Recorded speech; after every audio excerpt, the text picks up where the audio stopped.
Tony Dungy, Hall of Famer, a Football Night in America analyst, kind enough to join us here. Let me start. First of all, good morning. Hey, Dan, good morning. Do you understand the new kickoff rule? I really don't. And you're taking it from a guy who kicked off to Devon Hester. So we have to start with that.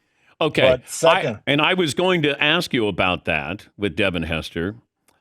How much credit do you take for Devon Hester going into the Hall of Fame, Tone?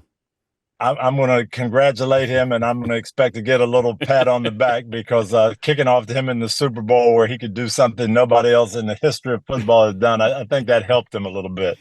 But you said all week long you weren't kicking off to Devon For Hester. 2 weeks, Dan, we practiced it, and we had Adam kicking the balls everywhere. We're punting out of bounds. We're not going to let this guy touch the ball. And then the Friday before the game, our chaplain talks about David and Goliath, and I start thinking, am I afraid? Am I afraid like the Israelites were of Goliath? No, we're going to kick right to Devon Hester, just like David did.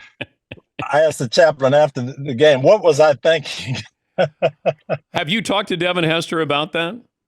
I just in passing and joking. Well, that's exactly what he was doing on the football field that night. Just passing. You got him a gold jacket. Yes. But the kickoff, I'm not quite sure what it is, but I am interested to watch it tonight. I'm just not sure exactly what the strategies are going to be. Yeah, I don't know either, but I do know this as a former coach. I would look at this in the preseason and say, what are my chances of kicking off and stopping them inside the 30-yard line? I don't think it's very good from what I can tell. So why would I take the chance on giving a Devon Hester or Cordell Patterson a chance in the open field to go work? I think you're going to see a lot more touchbacks than people think. Yeah, but they're trying to encourage kind of some activity here. Yes. I think they need to move that starting point. If it is a touchback, maybe the 35, 38-yard line, something like that, encourage me to try to make the play. If I got a dangerous kick returner, I'm going to say, you know what, that 30-yard line is okay to me. Start at the 30, I'll trust my defense. And I just think when you get into crucial situations, you're going to see a lot of touchbacks. When did it change putting in your starters in the preseason that you don't? I'm not, now maybe I'm in the minority, Tone, but I would have Caleb Williams play just a little bit, just to go out there as the starter and get ready for that feeling tonight. Dan, I made the team in Dallas or in Pittsburgh. We're playing against the Dallas Cowboys, the final preseason game. Roger Staubach is in at the end of the game throwing his 58th pass to win the game in the last preseason game. We walked in. I'm disappointed. Oh, we lost to the Cowboys. And, that's how it was. You played and you mapped things out. When I was a coach, hey, our starters are going to play X amount of plays. Some guys need a little bit more. The first-year guys, second-year guys, maybe they're going to play a little more. But you map it out. I think this salary cap, and boy, if I get someone hurt and what are we going to do? We can't replace them. I don't think you can coach in fear, though. And I know my guys wanted to play some and get ready to go and get ready for the action. And I don't understand it. But you know what happens, Tony, and this is going to happen again in September. We're going to see sloppy play. And then you're going to have the media say, hey, why is it sloppy play? And coaches will say, well, we didn't play in preseason. Like Belichick and Brady always use September as their preseason. There's nobody else like Belichick and Brady in NFL history. So the other teams, I don't know why they don't use this as let's get ready for the regular season, not we'll get ready during the regular season.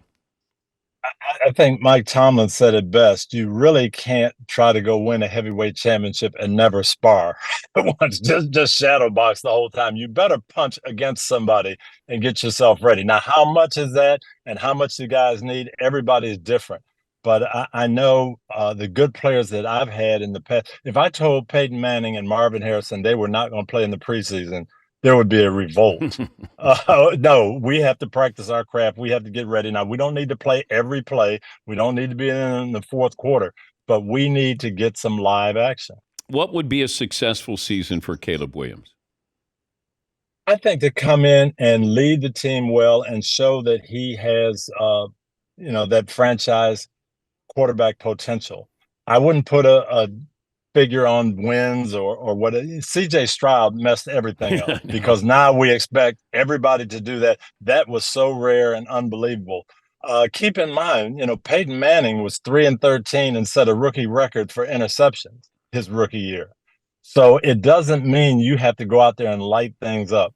Now, I do think it's a little easier for the quarterbacks now because the offense can be so much ahead of the defense. They can get work done. There's so much you can do in walkthroughs. Defense can't get their feet on the ground until they, have some live action and so forth. So I think it's a little easier now, but let's just have him go out there and play well, and let's not throw in the towel if he's 6-11. Okay, but could you tell what Peyton had to offer Abs- going 3-13 and setting the rookie record for interception? yes. Absolutely. You can see it. You can see when quarterbacks learn. Trevor Lawrence, I thought was going to be very, very good, even though it wasn't a superb rookie year. But you see the control, and you see after the games. You don't see the down, head down. Oh, we didn't win. I threw 2 interceptions. I didn't get the job done. It was, hey, I learned out there, and I'm going to be better for this. And I still have the confidence of my teammates. He's Tony Dungy, Hall of Famer, Football Night in America analyst, the in-game interviews with head coaches.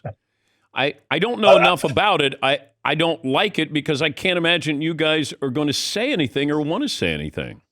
Well, that's the problem. I had a good conversation with Fred Godelli from NBC yesterday, and he talked about what they're trying to do and talked about having some of these interviews in between the quarters, before the game starts, those kinds.